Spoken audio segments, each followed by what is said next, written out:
Hello everyone आपण मानक स्वागत करुच्ची आशा करुच्चे आपण माने समस्ते भलरे थिबे। आज आमे ओडिया ग्रामर रो मैराथन क्लास डिस्कस करिबा जेउ माने कि आगु को एग्जाम देबे forest guard forester excise constable आगु को एग्जाम देबे। तो आपण माने क्लास को शेष पर्यंत देखंतु। जदि प्रथम करी चैनल रे आसुती तार चैनल को सब्सक्राइब रखंतु जा फल रे कि आपण माने डेली क्लास देखिबा को पाई परिबे। तो चलंतु देरी न करी आरंभ करिबा क्लास। तो देखंतु फास्ट क्वेश्चन रहुछि एक बा एकाधिक अक्षर मिसी कौनसी अर्थ प्रकाश करुथिले ताकू कोन कुआजे। एक बा एकाधिक अक्षर मिसी कौनसी अर्थ प्रकाश करुथिले ताकू कोन कुआजे। पद कहिबा ना शब्द कुआजे ना वाक्य कहिबा ना अव्यय कुआजे। ताकू हम कहिबा शब्द बोले कहिबा मन रखिबे। तो ऑप्शन नंबर बी होछि आपनकर राइट आंसर। तो नेक्स्ट देखिबा शब्द वाक्य रे व्यवहृत हेले ताकू कोन कुआजे। शब्द वाक्य रे व्यवहृत हेले ताकू कोन कुआजे।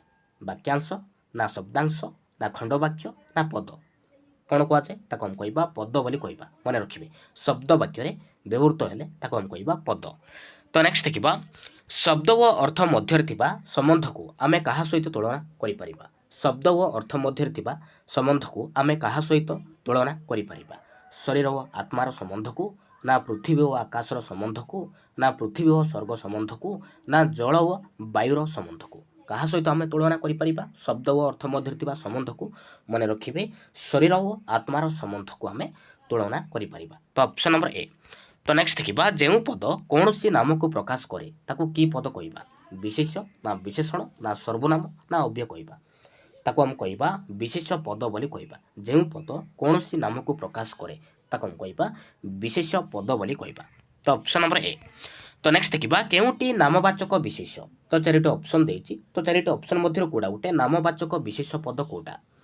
भजन ना गाई ना दया ना श्याम बंधु कोडा राइट आंसर होछि आपनकर ऑप्शन नंबर डी श्याम बंधु मन रखिबे। एडा होछि गुटे नामवाचक विशेष पद। तो ऑप्शन नंबर डी। तो नेक्स्ट देखिबा केउटी जातिवाचक विशेष। तो चारिटी ऑप्शन देइछि। तो चारिटी ऑप्शन मध्य कोडा उठे जातिवाचक विशेष पद कोडा। बालक ना क्षमा ना जगन्नाथ ना लुहा कोडा राइट आंसर होछि आपनकर ऑप्शन नंबर ए जो आपनकर राइट आंसर बालक। बालक होछि गुटे जातिवाचक विशेष पद। तो नेक्स्ट देखिबा केउटी अन्य तीनोटी ठारू अलगा। तो चारिटी ऑप्शन देइछि। तो चारिटी ऑप्शन मध्य कोडा गुटे अलगा अछि। खाद्य देइछि वस्त्र देइछि सौंदर्य देइछि स्त्री देइछि कोडा गुटे अलगा। कोडा राइट आंसर होछि आपनकर ऑप्शन नंबर सी सौंदर्य मन रखिबे। तो एमान ठारू अलगा अछि सौंदर्य एडा होछि गुटे गुण को बुझाउछि मन रखिबे। तो नेक्स्ट देखिबा केउ विशेष को केवल अनुभव करी हुए मात्र स्पर्श करी हुए नहीं कि देखी हुए नहीं। केउ विशेष पद को केवल अनुभव करि परिबा मात्र स्पर्श करी हुए नहीं कि देखी हुए नहीं। गुणवाचक ना नामवाचक को ना जातिवाचक को ना क्रियावाचक को मन रखिबे गुणवाचक को। गुणवाचक विशेष पद को केवल आमे अनुभव करि परिबा किंतु आमे स्पर्श करि परिबा नहीं कि देखि परिबा नहीं। तो ऑप्शन नंबर ए। तो नेक्स्ट देखिबा केउटी विशेष पद। तो चारिटी ऑप्शन देइछि। तो चारिटी ऑप्शन मध्य कोडा उठे विशेष पद कोडा नमिता ना अथच ना जाऊ अछि ना धळा। राइट आंसर कोडा हो राइट आंसर होछि आपनकर ऑप्शन नंबर ए नमिता मन रखिबे। तो एडा होछि गुटे विशेष पद जण व्यक्तिंकर ना मन रखिबे। तो नेक्स्ट देखिबा केउटी वस्तुवाचक विशेष। वस्तुवाचक विशेष कोडा टेबुल ना चौकी ना कंटा ना काठ कोडा राइट आंसर होछि आपनकर ऑप्शन नंबर डी काठ मन रखिबे। काठ होछि गुटे वस्तुवाचक विशेष। तो काठर कोन तयार होछि टेबुल तयार होछि चौकी मध्य तयारी होछि। तो टेबुल चौकी ए दुइटी गला जातिवाचक विशेष मन रखिबे। तो कंटा कंटा मध्य गुटे जातिवाचक जदि लुहा तांता ताहेले वस्तुवाचक विशेष पद होइतांता मन रखिबे। तो लुहार कोन तयार होछि ना कंटा। तो कंटा होछि गुटे जातिवाचक। तो ऑप्शन नंबर डी काठ होछि गुटे वस्तुवाचक विशेष। तो नेक्स्ट देखिबा विशेष पद को आमे केउथि पई वाक्य रे व्यवहार करि परिबा नै।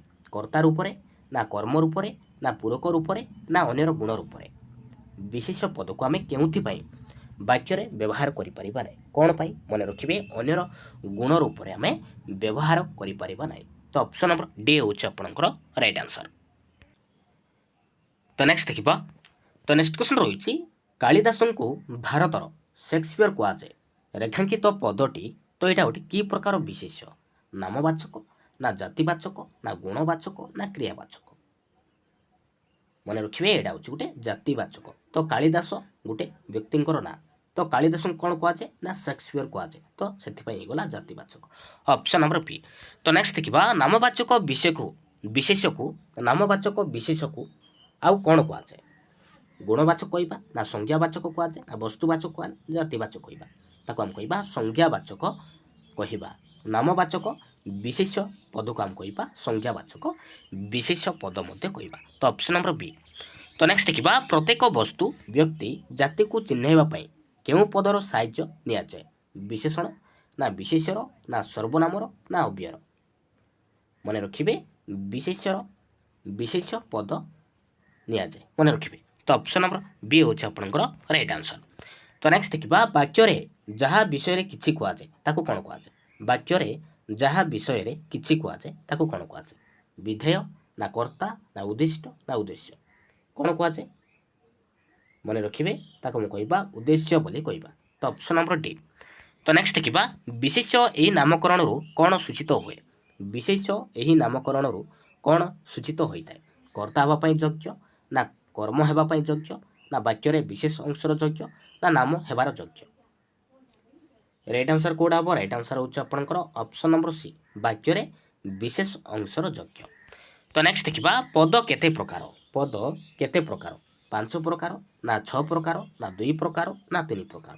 ମନେ ରଖିବେ ପଦ ହେଉଛି 5 ପ୍ରକାର। କ'ଣ କ'ଣ? ବିଶେଷ, ବିଶେଷଣ, ସର୍ବନାମ, ଅବ୍ୟୟ, କ୍ରିୟା। ମନେ ରଖିବେ। ତ ନେକ୍ସଟ ଦେଖିବା ଯେଉଁ ପଦ ଅନ୍ୟ ପଦର ଗୁଣ, ଅବସ୍ଥା, ସଂଖ୍ୟା ବା ପରିମାଣକୁ ବୁଝାଏ ତାକୁ କ'ଣ କୁହାଯାଏ? ବିଶେଷ ନା ବିଶେଷଣ ନା ସର୍ବନାମ କହିବା ନା ଅବ୍ୟୟ କହିବା? ତାକୁ ଆମେ କହିବା ବିଶେଷଣ ପଦ ବୋଲି କହିବା। ମନେ ରଖିବେ। ତ ନେକ୍ସଟ ଦେଖିବା ବୁଢ଼ା ଲୋକଟି ବାଡ଼ି ଧରି ଚାଲୁଛି। ଏହି ବାକ୍ୟରେ ବିଶେଷଣ ପଦ କେଉଁଟା? ବୁଢ଼ା ନା ଲୋକଟି ନା ବାଡ଼ି ନା ଧରି? ମନେ ରଖିବେ ବୁଢ଼ା। ବୁଢ଼ା ହେଉଛି ଗୋଟେ ବିଶେଷଣ ପଦ। ତ ବୁଢ଼ା ହେଉଛି ଗୋଟେ ଅବସ୍ଥାକୁ ବୁଝାଉଛି ନା?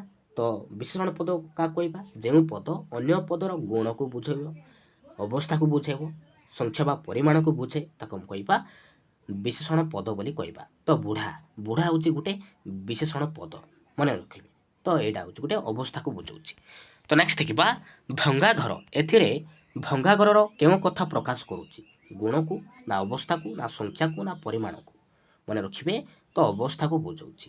ତ ଭଙ୍ଗାଘର ତ ଅବସ୍ଥାକୁ ବୁଝାଉଛି। ତ ଅପସନ୍ ନମ୍ବର ପି। ତ ନେକ୍ସଟ ଦେଖିବା ନେକ୍ସଟ କ୍ୱେଶ୍ଚନ ରହିଛି ଆ ଯୁକ୍ତ କ୍ରୁଶ ଯୁକ୍ତ ଅନ୍ ଏଥିରୁ ସୃଷ୍ଟି ଶବ୍ଦଟି କ'ଣ ହେବ? ଆନୟନ ନା ଆକର୍ଷଣ ନା ଆଗମନ ନା ଆଜୀବନ? ମନେ ରଖିବେ ଆକର୍ଷଣ ହେବ। ମନେ ରଖିବେ ଅପସନ୍ ନମ୍ବର ପି ଆ ଯୁକ୍ତ କ୍ରୁଶ ଯୁକ୍ତ ଅନ୍ ଆକର୍ଷଣ। ଅପସନ୍ ନମ୍ବର ବି। ତ ନେକ୍ସଟ ଦେଖିବା ଅଧିକରଣ କାରକ କେତେ ଭାଗରେ ବିଭକ୍ତ କରାଯାଇଛି? ଅଧିକରଣ କାରକକୁ କେତେ ଭାଗରେ ବିଭକ୍ତ କରାଯାଇଛି? 2 ଭାଗରେ ନା 3 ଭାଗରେ ନା 4 ଭାଗରେ ନା 5 ଭାଗରେ? ମନେ ରଖିବେ ଅଧିକରଣ କାରକ 3 ଭାଗରେ ବିଭକ୍ତ କରାଯାଇଛି। କ'ଣ କ'ଣ? ଗୋଟେ ହେଉଛି ସ୍ଥାନାଧିକରଣ, ଆଉ ଗୋଟେ ହେଉଛି କଳାଧିକରଣ, ଆଉ ଗୋଟେ ହେଉଛି ବିଷୟାଧିକରଣ। ମନେ ରଖିବେ ଅପସନ୍ ନମ୍ବର ବି ହେଉଛି ଆପଣଙ୍କର ରାଇଟ୍ ଆନ୍ସର। ତ ନେକ୍ସଟ ଦେଖିବା ଓଡ଼ିଶାର ରାଜ୍ୟପାଳ ଭିନ୍ନକ୍ଷମଙ୍କୁ ଗାଡ଼ି ଦାନ କଲେ। ରେଖାଙ୍କିତ ପଦଟି କ'ଣ? ତଦ୍ଧିତ ପଦ ନା ସମ୍ବନ୍ଧ ପଦ ନା କାରକ ନା କୃଦନ୍ତ ପଦ? ତ ଏଇଟା ହେଉଛି ସମ୍ବନ୍ଧ ପଦ। ତ ଅପସନ୍ ନମ୍ବର ବି। ତ ନେକ୍ସଟ ଦେଖିବା କେଉଁଟି ଠିକ୍? ତ ବିଭୀଷଣର ଶୁଦ୍ଧ ଶବ୍ଦ କେଉଁଟା ହେବ? ବିଭୀଷଣର ଶୁଦ୍ଧ ବନାନ କେଉଁଟା ହେବ? କେଉଁଟା ହେବ ରାଇଟ୍ ଆନ୍ସର? ରାଇଟ୍ ଆନ୍ସର ହେଉଛି ଆପଣଙ୍କର ଅପସନ୍ ନମ୍ବର ବି ହେଉଛି ଆପଣଙ୍କର ରାଇଟ୍ ଆନ୍ସର। ବରେ ହର୍ଷିକାର ଲାଗିବ, ଭରେ ଦୀର୍ଘଇକାର ଲାଗିବ। ମନେ ରଖିବେ। ଆଉ ବୁଧନେଶ ବିଭୀଷଣ ଅପସନ୍ ନମ୍ବର ବି। ତ ନେକ୍ସଟ ଦେଖିବା ବର୍ଗୀୟବର୍ଣ୍ଣ କେତୋଟି? ବର୍ଗୀୟବର୍ଣ୍ଣ କେତୋଟି ରହିଛି? 15ଟି ନା 20ଟି ନା 11ଟି ନା 25ଟି? ମନେ ରଖିବେ ବର୍ଗୀୟବର୍ଣ୍ଣ 25ଟି ରହିଛି। କ ଠାରୁ ମ ପର୍ଯ୍ୟନ୍ତ ଆମର 25ଟି ବର୍ଗୀୟ ବ୍ୟଞ୍ଜନ ରହିଛି। Option number D. ତ ନେକ୍ସଟ ଦେଖିବା ନେକ୍ସଟ କ୍ୱେଶ୍ଚନ ରହିଛି ସତ କହିବାକୁ କିହା ଡରିବେ? ସତ କହି ପଛେ ମଲେ ମରିବେ। ତ କେଉଁ ଛନ୍ଦରେ ଲିଖିତ? ଗୁଜୁରୀ ନା ନଟବାଣୀ ନା ଚକ୍ରକେଳି ନା ଦାଣ୍ଡି? କେଉଁଟା ହେବ ରାଇଟ୍ ଆନ୍ସର? ରାଇଟ୍ ଆନ୍ସର ହେଉଛି ଆପଣଙ୍କର ଅପସନ୍ ନମ୍ବର ସି ହେଉଛି ଆପଣଙ୍କର ରାଇଟ୍ ଆନ୍ସର ଚକ୍ରକେଳି। ମନେ ରଖିବେ ଏଇଟା ହେଉଛି ଚକ୍ରକେଳି। ତ କେତୋଟି ଅକ୍ଷର ରହିଛି? 11ଟି ଅକ୍ଷର ରହିଛି। ସତ କହିବାକୁ କିଆଁ ଡରିବେ? ତ 11ଟି ରହିଛି, ଯେଉଁଟା 11ଟି ଅକ୍ଷର ଆସିବ ତାକୁ ଆମେ କହିବା ଚକ୍ର କେଳି ବୋଲି କହିବା। ଆଉ 9ଟି ଯେଉଁଟା ଅକ୍ଷର ଆସୁଛି ତାକୁ ଆମେ କହିବା ଗୁଜୁରୀ ବୋଲି କହିବା। ଆଉ ନଟବାଣୀ 12ଟି ଅକ୍ଷର ଥାଏ ତାକୁ ଆମେ କହିବା ନଟବାଣୀ କହିବା। ମନେ ରଖିବେ। ତ ନେକ୍ସଟ ଦେଖିବା, ଓଡ଼ିଆ ଭାଷାରେ ବ୍ୟବହୃତ ବଚନ କେତେ ପ୍ରକାର? ଓଡ଼ିଆ ଭାଷାରେ ବ୍ୟବହୃତ ବଚନ କେତେ ପ୍ରକାର? କେତେ ପ୍ରକାର? ମନେ ରଖିବେ 2 ପ୍ରକାର। କ'ଣ କ'ଣ? ଗୋଟେ ହେଉଛି ଏକ ବଚନ, ଆଉ ଗୋଟେ ହେଉଛି ବହୁ ବଚନ। ଯଦି ସଂସ୍କୃତରେ ଯଦି ପଚାରିବ କେତେ ବଚନ? ମନେ ରଖିବେ ସଂସ୍କୃତରେ ବଚନ ହେଉଛି 3 ପ୍ରକାର। କ'ଣ କ'ଣ? ଗୋଟେ ହେଉଛି ଏକ ବଚନ, ଆଉ ଗୋଟେ ବହୁ ବଚନ, ଆଉ ଗୋଟେ ଦ୍ୱିବଚନ। ଏଇଟା ସଂସ୍କୃତରେ ଯଦି ପଚାରେ ମନେ ରଖିବେ। ଆଉ ଓଡ଼ିଆ ଭାଷାରେ ବଚନ 2 ପ୍ରକାର। ତ ନେକ୍ସଟ ଦେଖିବା, ପ୍ରତିକୂଳ ପରିବେଶରେ ପ୍ରତିଭାଶାଳୀର ଜନ୍ମ ଏହି ଭାବ ବୁଝାଉଥିବା ରୂଢ଼ିଟି କ'ଣ ହେବ? ପ୍ରତିକୂଳ ପରିବେଶରେ ପ୍ରତିଭାଶାଳୀର ଜନ୍ମ, ଏହି ରୂଢ଼ିର ଅର୍ଥ କ'ଣ ହେବ? ଗୋବର ଗଣେଶ, ନା ଜକ ମୁହଁରେ ଲୁଣ, ନା ଖତ ଗଦାରେ ପଦ୍ମ, ନା କୂପ ମୁଣ୍ଡକ? ମନେ ରଖିବେ ଏଇଟା ହେଉଛି ଖତ ଗଦାରେ ପଦ୍ମ। ମନେ ରଖିବେ। ତ ଅପସନ୍ ନମ୍ବର ସି ହେଉଛି ଆପଣଙ୍କର ରାଇଟ୍ ଆନ୍ସର। ତ ନେକ୍ସଟ ଦେଖିବା, ମୁହଁ ଭାଙ୍ଗିବା ତାର ଅର୍ଥ କ'ଣ ହେବ? ମୁହଁ ଭାଙ୍ଗିବା এই ରୂଢ଼ିର ଅର୍ଥ କ'ଣ ହେବ? ମନେ ରଖିବେ ଗର୍ବ ଭାଙ୍ଗିବା ହେବ। ତ ନେକ୍ସଟ ଦେଖିବା, ନିମ୍ନଲିଖିତ ମଧ୍ୟରୁ କେଉଁଟି ମିଶ୍ର କ୍ରିୟା? ମିଶ୍ର କ୍ରିୟା କେଉଁଟା? ଉଦିତ ହେବା, ନା ସହିବା, ନା ଶୁଣିବା, ନା ଜନ୍ମିବା? କେଉଁଟା ହେବ ରାଇଟ୍ ଆନ୍ସର? ରାଇଟ୍ ଆନ୍ସର ହେଉଛି ଆପଣଙ୍କର ଅପସନ୍ ନମ୍ବର ଏ ଉଦିତ ହେବା। ତ ଏଇଟା ହେଉଛି ମିଶ୍ର କ୍ରିୟା। ଆଉ ଉଇଁବା ସେଇଟା ହେଇଗଲା ଅମିଶ୍ର କ୍ରିୟା। ମନେ ରଖିବେ। ତ ନେକ୍ସଟ ଦେଖିବା, ନିମ୍ନଲିଖିତ ମଧ୍ୟରୁ କେଉଁଟି ଏକ ଯୌଗିକ କ୍ରିୟା? ଯୌଗିକ କ୍ରିୟା କେଉଁଟା? ଖେଳୁଅଛି, ନା ଅଣାଅ, ନା ଖୁଆଉଛି, ନା ଗାଏ? କେଉଁଟା ହେବ ରାଇଟ୍ ଆନ୍ସର? ରାଇଟ୍ ଆନ୍ସର ହେଉଛି ଆପଣଙ୍କର ଅପସନ୍ ନମ୍ବର ଏ ଖେଳୁଅଛି। ତ ଏଇଟା ହେଉଛି ଗୋଟେ ଯୌଗିକ କ୍ରିୟା। ତ ନେକ୍ସଟ ଦେଖିବା, ନିମ୍ନଲିଖିତ ମଧ୍ୟରୁ କେଉଁଟି ଫୁଲ ଶବ୍ଦର ପର୍ଯ୍ୟାୟବାଚୀ ଶବ୍ଦ? ଫୁଲ ଶବ୍ଦର ପ୍ରତିଶବ୍ଦ କେଉଁଟା? ଲାଭ, ନା କୁସୁମ, ନା ପରିଣାମ, ନା ବୀଜଧର? କେଉଁଟା ହେବ ରାଇଟ୍ ଆନ୍ସର? ରାଇଟ୍ ଆନ୍ସର ହେଉଛି ଆପଣଙ୍କର ଅପସନ୍ ନମ୍ବର ବି କୁସୁମ। ମନେ ରଖିବେ କୁସୁମ ଏଇଟା ହେଉଛି ଗୋଟେ ଫୁଲର ଗୋଟେ ପ୍ରତିଶବ୍ଦ। ତ ଫୁଲର ପ୍ରତିଶବ୍ଦ ହେଇଗଲା କୁସୁମ, ସୁମନ ମଧ୍ୟ କହିବା, ପ୍ରସୂନ ମଧ୍ୟ କହିବା, ପୁଷ୍ପ ମଧ୍ୟ କହିବା। ମନେ ରଖିବେ। ଆଉ ଲାଭର ବିପରୀତ ଶବ୍ଦ କ'ଣ ହେବ? କ୍ଷତି ହେବ। ଲାଭର କ୍ଷତି ବିପରୀତ ଶବ୍ଦ। ଆଉ ପରିଣାମର ହେଇଯିବ ବିପରୀତ ଶବ୍ଦ ଅପରିଣାମ। ଆଉ ବୀଜଧର ତ ଏଇଟା କାହାର ଗୋଟେ ପ୍ରତିଶବ୍ଦ? ଏଇଟା ହେଉଛି ଗୋଟେ ଫଳର ଗୋଟେ ପ୍ରତିଶବ୍ଦ। ମନେ ରଖିବେ। ତ ନେକ୍ସଟ ଦେଖିବା, ନିମ୍ନଲିଖିତ ମଧ୍ୟରୁ କେଉଁଟି ଉପସର୍ଗ ନୁହେଁ? କେଉଁଟା ଗୋଟେ ଉପସର୍ଗ ନୁହେଁ? ତ ଉପସର୍ଗ କେତୋଟି ରହିଛି? ଉପସର୍ଗ ମନେ ରଖିବେ 20ଟି ରହିଛି ନା? ତ ଏମାନଙ୍କ ମଧ୍ୟରୁ କେଉଁଟା ଗୋଟେ ଉପସର୍ଗ ନୁହେଁ? କେଉଁଟା ନୁହେଁ? ସନ୍ନି ଦେଇଛି, ଅନୁ ଦେଇଛି, ଅଧି ଦେଇଛି, ନିର୍ ଦେଇଛି। କେଉଁଟା ରାଇଟ୍ ଆନ୍ସର? ରାଇଟ୍ ଆନ୍ସର ହେଉଛି ଅପସନ୍ ନମ୍ବର ଏ ସନ୍ନି। ଏଇଟା କିନ୍ତୁ ଉପସର୍ଗ ନୁହେଁ। ତ ନେକ୍ସଟ ଦେଖିବା, ଭାଦ୍ର ତତ୍ସମ ଶବ୍ଦର ତଦ୍ଭବ ଶବ୍ଦକୁ ଚିହ୍ନଟ କର। ଭାଦ୍ର ତ ଏଇଟା ହେଉଛି ଗୋଟେ ତତ୍ସମ ଶବ୍ଦ। ତାକୁ ଯଦି ଆମେ ତଦ୍ଭବ ଶବ୍ଦକୁ ଆମେ ଚିହ୍ନଟ କରିବା, ଭଦୁଅ ହେବ, ନା ଭଦବ, ନା ଭାଦ୍ରବ, ନା ଭାଦୁଅ? କେଉଁଟା ହେବ ରାଇଟ୍ ଆନ୍ସର? ରାଇଟ୍ ଆନ୍ସର ହେଉଛି ଆପଣଙ୍କର ଅପସନ୍ ନମ୍ବର ଏ ଭଦୁଅ। ତ ଏଇଟା ହେଉଛି ତଦ୍ଭବ ଶବ୍ଦ। ତ ନେକ୍ସଟ ଦେଖିବା, ଚଷୁ କୁଟିବା ଏ ରୂଢ଼ିର ଅର୍ଥ କ'ଣ ହେବ? ଚଷୁ କୁଟିବା ତାର ଅର୍ଥ ହେଉଛି ବ୍ୟର୍ଥ ପରିଶ୍ରମ କରିବା। ତ ଅପସନ୍ ନମ୍ବର ଏ। ତ ନେକ୍ସଟ ଦେଖିବା, ତ ନେକ୍ସଟ କ୍ୱେଶ୍ଚନ୍ ରହିଛି, ଗାଙ୍ଗେୟ ଶବ୍ଦର ବ୍ୟୁତ୍ପତ୍ତିଗତ ଅର୍ଥ ନିମ୍ନଲିଖିତ ମଧ୍ୟରୁ କେଉଁଟି ଠିକ୍? ଗଙ୍ଗାଙ୍କର ସନ୍ତାନ, ନା ଗଙ୍ଗା ମାତା, ନା ଗଙ୍ଗାପତି, ନା ଗଙ୍ଗାର ଉତ୍ପତ୍ତି? ଏଇଟା ହେଇଯିବ ଗଙ୍ଗାଙ୍କର ସନ୍ତାନ। Option number A. ତ ନେକ୍ସଟ ଦେଖିବା, ତ ନେକ୍ସଟ କ୍ୱେଶ୍ଚନ୍ ରହିଛି, ନିମ୍ନଲିଖିତ ମଧ୍ୟରୁ କେଉଁଟା ଗୋଟେ କ୍ରିୟାଜ ବିଶେଷଣ ପଦ?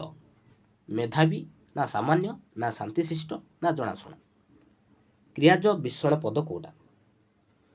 କେଉଁଟା ହେବ ରାଇଟ୍ ଆନ୍ସର? ରାଇଟ୍ ଆନ୍ସର ହେଉଛି ଆପଣଙ୍କର ଅପସନ୍ ନମ୍ବର ଡି ଜଣାଶୁଣା। ତ ଏଇଟା ହେଉଛି ଗୋଟେ କ୍ରିୟାଜ ବିଶେଷଣ ପଦ।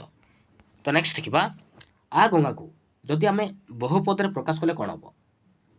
ଗଙ୍ଗା ଠାରୁ ଆରମ୍ଭ କରି, ନା ଗଙ୍ଗା ପର୍ଯ୍ୟନ୍ତ, ନା ଗଙ୍ଗା ଠାରୁ ଗୋଦାବରୀ ପର୍ଯ୍ୟନ୍ତ, ନା କେଉଁଠି ନୁହେଁ?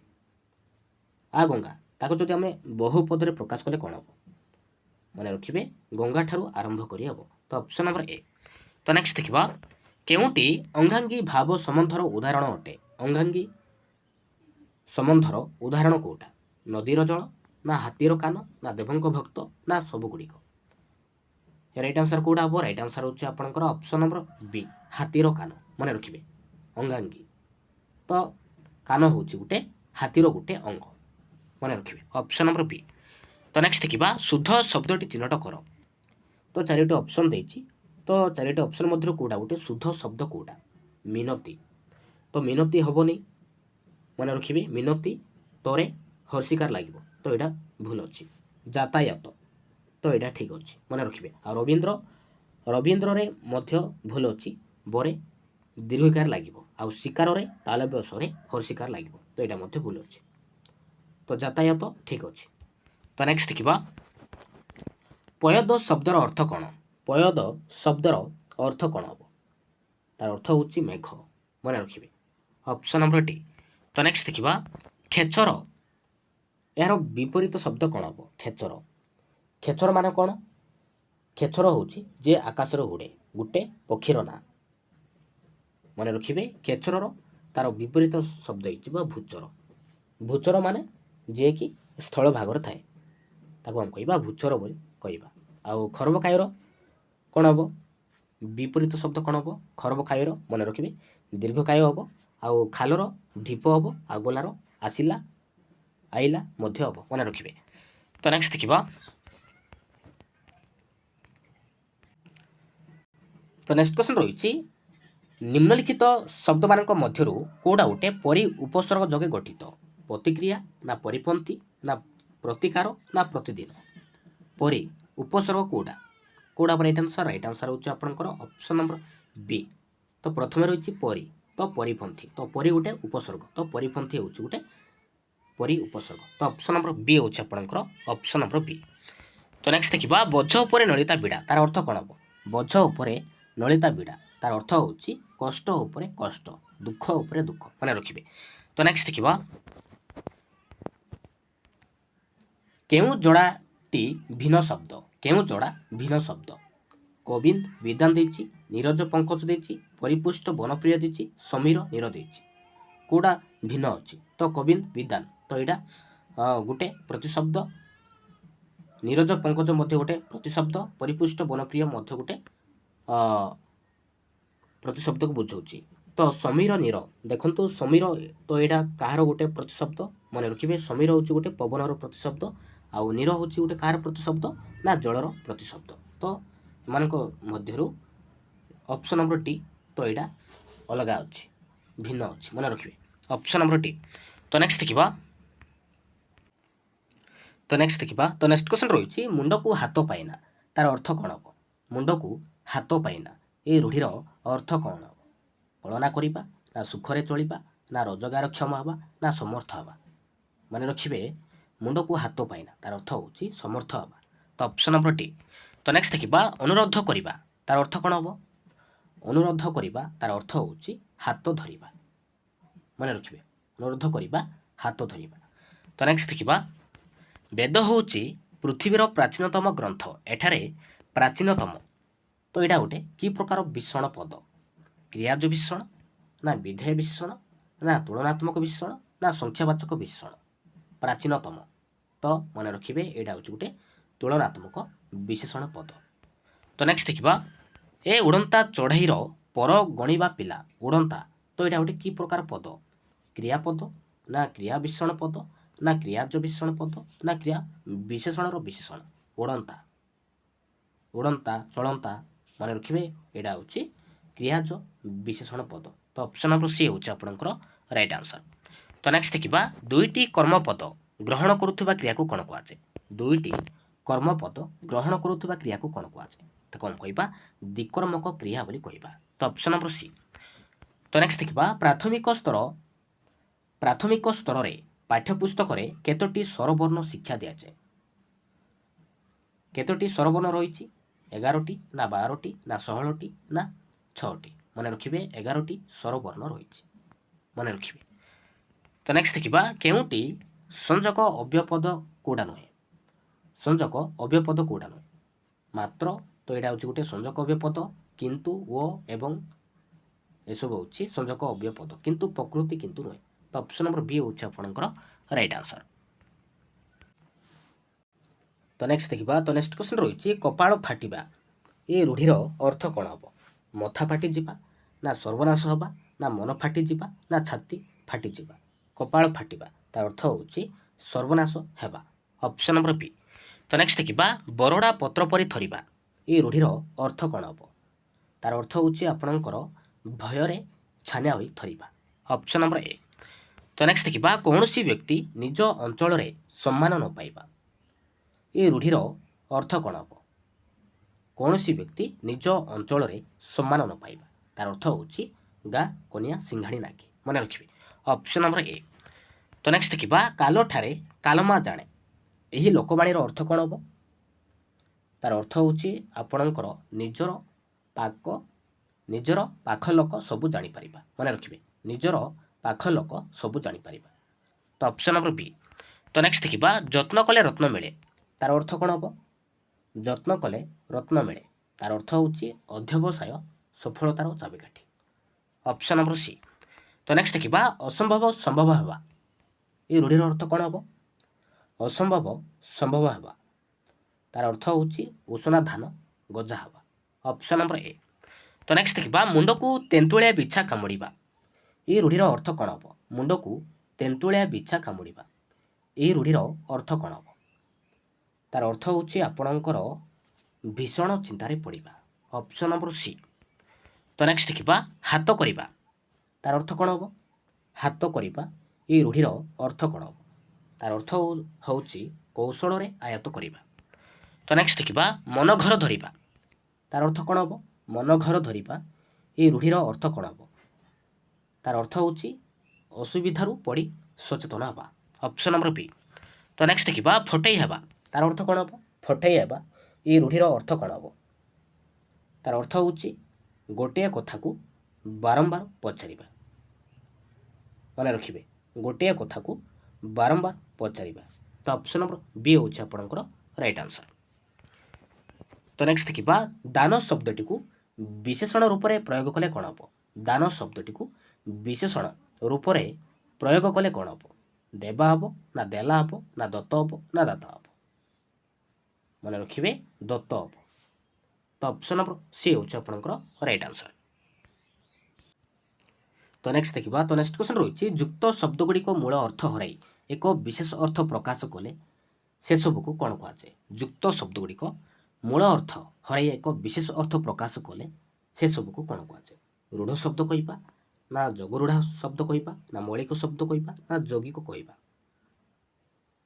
ତାକୁ ଆମେ କହିବା ରୂଢ଼ ଶବ୍ଦ ବୋଲି କହିବା। ତ ଅପସନ୍ ନମ୍ବର ଏ। ତ ନେକ୍ସଟ ଦେଖିବା। ତ ନେକ୍ସଟ କ୍ୱେଶ୍ଚନ ରହିଛି ବାରଣ ଅର୍ଥରେ ଉଆଳ ପ୍ରତ୍ୟୟ ଯୋଗରେ ଗଠିତ ଶବ୍ଦକୁ ବାଛ। କଟୁହାଳ, ନା ଖେଳୁହାଳ, ନା ନଳୁହାଳ, ନା ଆଢ଼ୁହାଳ ହେବ? କେଉଁଟା ହେବ ରାଇଟ୍ ଆନ୍ସର? ରାଇଟ୍ ଆନ୍ସର ହେଉଛି ଆପଣଙ୍କର ଅପସନ୍ ନମ୍ବର ଡି ଆଢ଼ୁହାଳ। ତ ଏଇଟା ହେଉଛି ବାରଣ ଅର୍ଥରେ। ତ ନେକ୍ସଟ ଦେଖିବା ଏ ଉଡ଼ନ୍ତା ଚଢ଼େଇର ପର ଗଣିବା ପିଲା। ତ ଉଡ଼ନ୍ତା ତ ଏଇଟା ଗୋଟେ କି ପ୍ରକାର ପଦ? ତ ଏଇଟା ହେଉଛି କ୍ରିୟାଜ ବିଶେଷଣ ପଦ। ମନେ ରଖିବେ। ତ ନେକ୍ସଟ ଦେଖିବା ପାବନୀ ଶବ୍ଦର ସମାର୍ଥବୋଧକ ଶବ୍ଦ କ'ଣ? ହନୁମାନ, ନା ଗଙ୍ଗା, ନା ଭୀମସେନ, ନା ସାହୁନ? ମନେ ରଖିବେ, ପାବନୀ ଶବ୍ଦର ସମାର୍ଥବୋଧକ ଶବ୍ଦ ହେଇଯିବ ଗଙ୍ଗା। ତ ଅପସନ୍ ନମ୍ବର ବି। ତ ନେକ୍ସଟ ଦେଖିବା କେଉଁଟି ଏକ ତାଲବ୍ୟ ଧ୍ୱନି ନୁହେଁ? କେଉଁଟା ଗୋଟେ ତାଲବ୍ୟ ଧ୍ୱନି କେଉଁଟା ନୁହେଁ? ଚ, ନା କ, ନା ଛ, ନା ଜ? କେଉଁଟା ନୁହେଁ? ମନେ ରଖିବେ, ଅପସନ୍ ନମ୍ବର ବି କ। ତ ଏଇଟା କିନ୍ତୁ ତାଲବ୍ୟ ଧ୍ୱନି ନୁହେଁ। ମନେ ରଖିବେ, ତ ଏଇଟା ହେଉଛି କଣ୍ଠ ବର୍ଗ।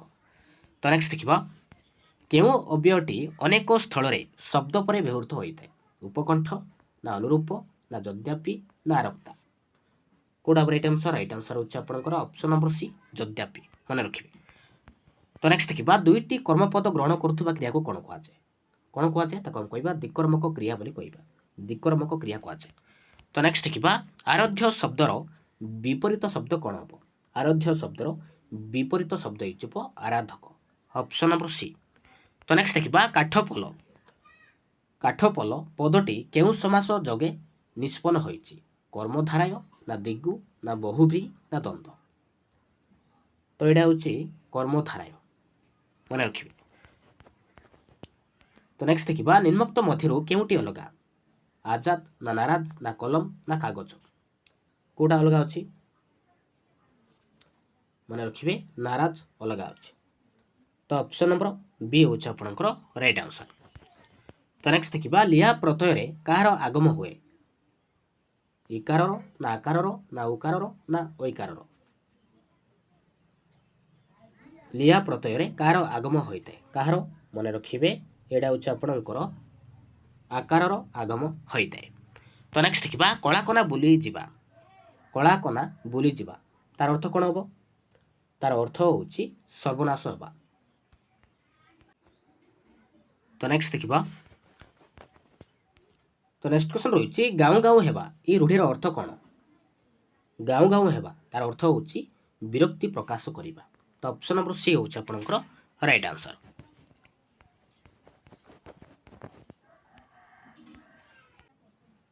ତ ନେକ୍ସଟ ଦେଖିବା ତ ନେକ୍ସଟ କ୍ୱେଶ୍ଚନ ରହିଛି କେଉଁ ଶବ୍ଦଟି ଅଙ୍କ ଶବ୍ଦର ଅର୍ଥକୁ ପ୍ରକାଶ କରୁନାହିଁ? କେଉଁଟା ଗୋଟେ ଅଙ୍କ ଶବ୍ଦର ଅର୍ଥକୁ ପ୍ରକାଶ କରୁନାହିଁ? ସଂଖ୍ୟା ନା ରେଖା ନା କିରଣ ନା କଳ? କେଉଁଟା ହେବ ରାଇଟ୍ ଆନ୍ସର? ରାଇଟ୍ ଆନ୍ସର ହେଉଛି ଆପଣଙ୍କର ଅପସନ୍ ନମ୍ବର ସି କିରଣ। ମନେ ରଖିବେ କିରଣ କିନ୍ତୁ ଅଙ୍କ ଶବ୍ଦର ଅର୍ଥକୁ ପ୍ରକାଶ କରୁନାହିଁ। ମନେ ରଖିବେ ତ ସଂଖ୍ୟା ରେଖା କଳ ନାଟକର ବିଭାଗ ଅଙ୍କ ଶବ୍ଦର ଅର୍ଥକୁ ପ୍ରକାଶ କରୁଛି କିନ୍ତୁ କିରଣ ନୁହେଁ। କିରଣ ହେଉଛି ଗୋଟେ କରର ଏକ ଅର୍ଥ ପ୍ରକାଶ କରୁଛି କରର, ମନେ ରଖିବେ। ତ ନେକ୍ସଟ ଦେଖିବା ବିରାଡ଼ି ବୈଷ୍ଣବ ତାର ଅର୍ଥ କ'ଣ ହେବ? ବିରାଡ଼ି ବୈଷ୍ଣବ ତାର ଅର୍ଥ ହେଉଛି ଠକ। ତ ଅପସନ୍ ନମ୍ବର ବି ହେଉଛି ଆପଣଙ୍କର ରାଇଟ୍ ଆନ୍ସର। ତ ଷାଣ୍ମାସିକର ଶୁଦ୍ଧ ବନାନ କେଉଁଟା ହେବ? ଷାଣ୍ମାସିକର ଶୁଦ୍ଧ ବନାନ କେଉଁଟା? କେଉଁଟା ହେବ ରାଇଟ୍ ଆନ୍ସର? ରାଇଟ୍ ଆନ୍ସର ହେଉଛି ଆପଣଙ୍କର ଅପସନ୍ ନମ୍ବର ବି ହେଉଛି ଆପଣଙ୍କର ରାଇଟ୍ ଆନ୍ସର। ତ ପ୍ରଥମେ ଲାଗିବ ବୁଦ୍ଧନେଶ ଆଉ ଦନ୍ତେଶ୍ୱରେ ହର୍ଷିକାର ଲାଗିବ ଷାଣ୍ମାସିକ।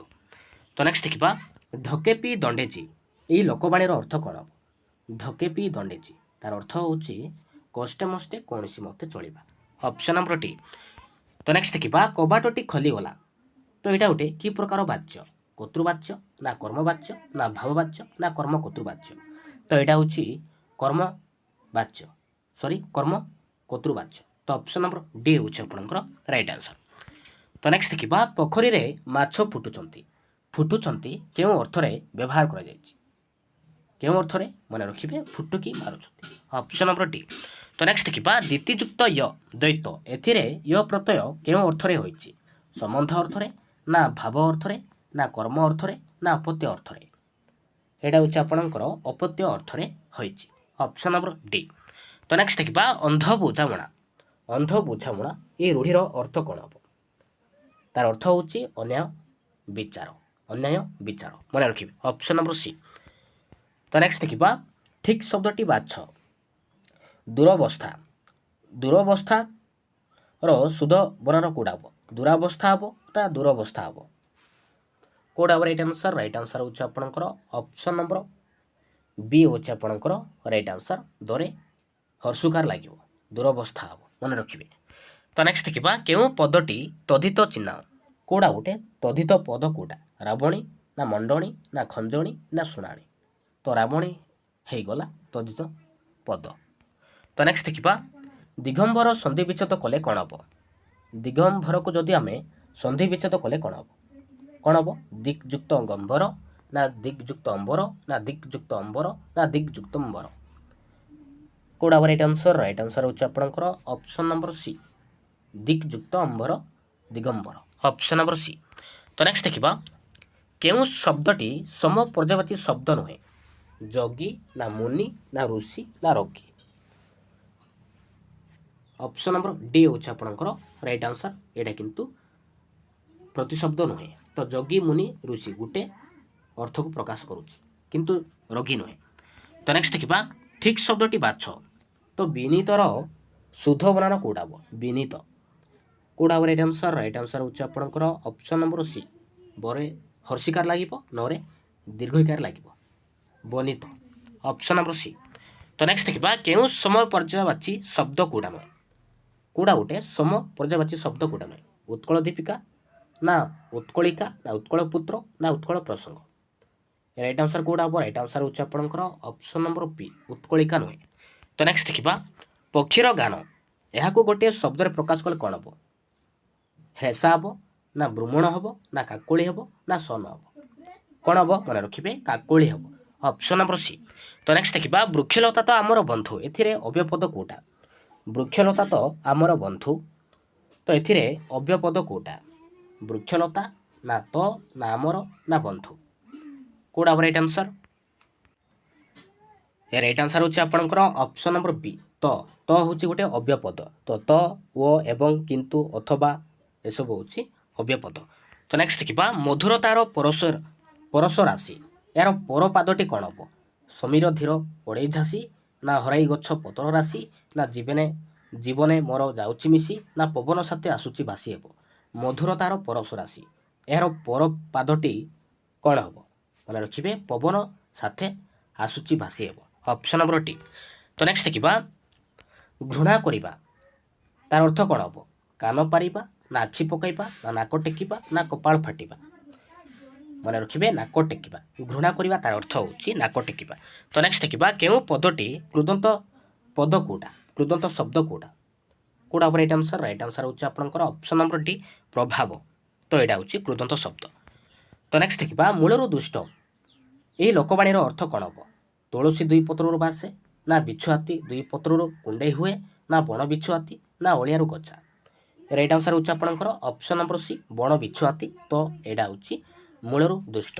ତ ନେକ୍ସଟ ଦେଖିବା ତ ନେକ୍ସଟ କ୍ୱେଶ୍ଚନ୍ ରହିଛି ନାମ ଧାତୁ କ୍ରିୟା କେଉଁଟା? ନାମ ଧାତୁ କ୍ରିୟା କେଉଁଟା? କେଉଁଟା ହେବ ରାଇଟ୍ ଆନ୍ସର୍? ରାଇଟ୍ ଆନ୍ସର୍ ହେଉଛି ଆପଣଙ୍କର ଅପସନ୍ ନମ୍ବର ସି ଆଣ୍ଠେଇଲା। ଆଣ୍ଠେଇଲା ହେଉଛି ଗୋଟେ ନାମ ଧାତୁ କ୍ରିୟା। ତ ନେକ୍ସଟ ଦେଖିବା ତ ନେକ୍ସଟ କ୍ୱେଶ୍ଚନ୍ ରହିଛି ବାରମ୍ବାର ଅନୁରୋଧ ସତ୍ତ୍ୱେ ସେ ମୋ କଥା ଶୁଣିଲେ ନାହିଁ ବାକ୍ୟଟିରେ କେଉଁଟି ବିପ୍ସାର୍ଥକ ଅଭ୍ୟପଦ କେଉଁଟା? ବାରମ୍ବାର ନା ଅନୁରୋଧ ନା ସତ୍ତ୍ୱେ ନା ଶୁଣିଲେ? ମନେ ରଖିବେ ବାରମ୍ବାର। ତ ଏଇଟା ହେଉଛି ଗୋଟେ କ'ଣ ବିପ୍ସାର୍ଥକ ଅଭ୍ୟପଦ। ତ ବିପ୍ସା ଅର୍ଥ ହେଉଛି ବାରମ୍ବାର।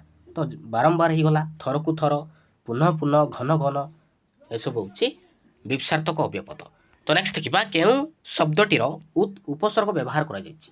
କେଉଁ ଶବ୍ଦଟି ଉପସର୍ଗ ବ୍ୟବହାର କରାଯାଇଛି? ଉଦାସୀନ ନା ଉଚ୍ଚୈଶ୍ରବା ନା ଉତ୍ତଜ ନା ଉକ୍ତ? ରାଇଟ୍ ଆନ୍ସର୍ ହେଉଛି ଆପଣଙ୍କର ଅପସନ୍ ନମ୍ବର ଏ ଉଦାସୀନ। ଉଦାସୀନ ଶବ୍ଦଟିର ଉପସର୍ଗ ବ୍ୟବହାର କରାଯାଇଛି। Option number A. ତ ନେକ୍ସଟ ଦେଖିବା ଉପେକ୍ଷା ଶବ୍ଦର ବିପରୀତ ଶବ୍ଦ କ'ଣ ହେବ? କ'ଣ ହେବ ମନେ ରଖିବେ ଉପେକ୍ଷା ହେବ। Option number C. ତ ନେକ୍ସଟ ଦେଖିବା ତ ନେକ୍ସଟ କ୍ୱେଶ୍ଚନ୍ ରହିଛି କେଉଁଟି ବିଶେଷଣ ପଦ କେଉଁଟା ଗୋଟେ ବିଶେଷଣ ପଦ କେଉଁଟା? ପାଠୁଆ ନା ଦମ୍ପତି ନା ଚକ୍ ନା ଓଜନ? ରାଇଟ୍ ଆନ୍ସର୍ କେଉଁଟା ହେବ? ରାଇଟ୍ ଆନ୍ସର୍ ହେଉଛି ଆପଣଙ୍କର ଅପସନ୍ ନମ୍ବର ଏ ପାଠୁଆ। ପାଠୁଆ ହେଉଛି ଗୋଟେ ବିଶେଷଣ ପଦ।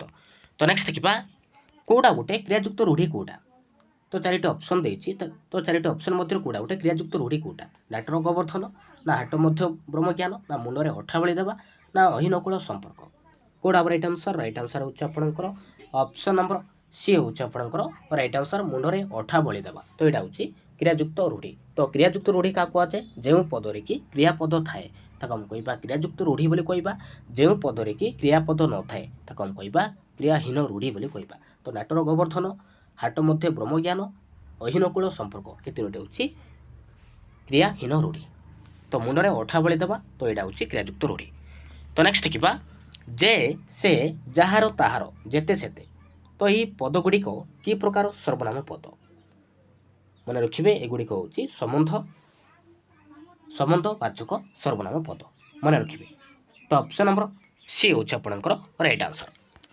ତ ନେକ୍ସଟ ଦେଖିବା କେଉଁଟି ଜଳ ଶବ୍ଦର ସମପର୍ଯ୍ୟବାଚୀ ଶବ୍ଦ ନୁହେଁ? କେଉଁଟା ଗୋଟେ ଜଳ ଶବ୍ଦର ପ୍ରତିଶବ୍ଦ କେଉଁଟା ନୁହେଁ?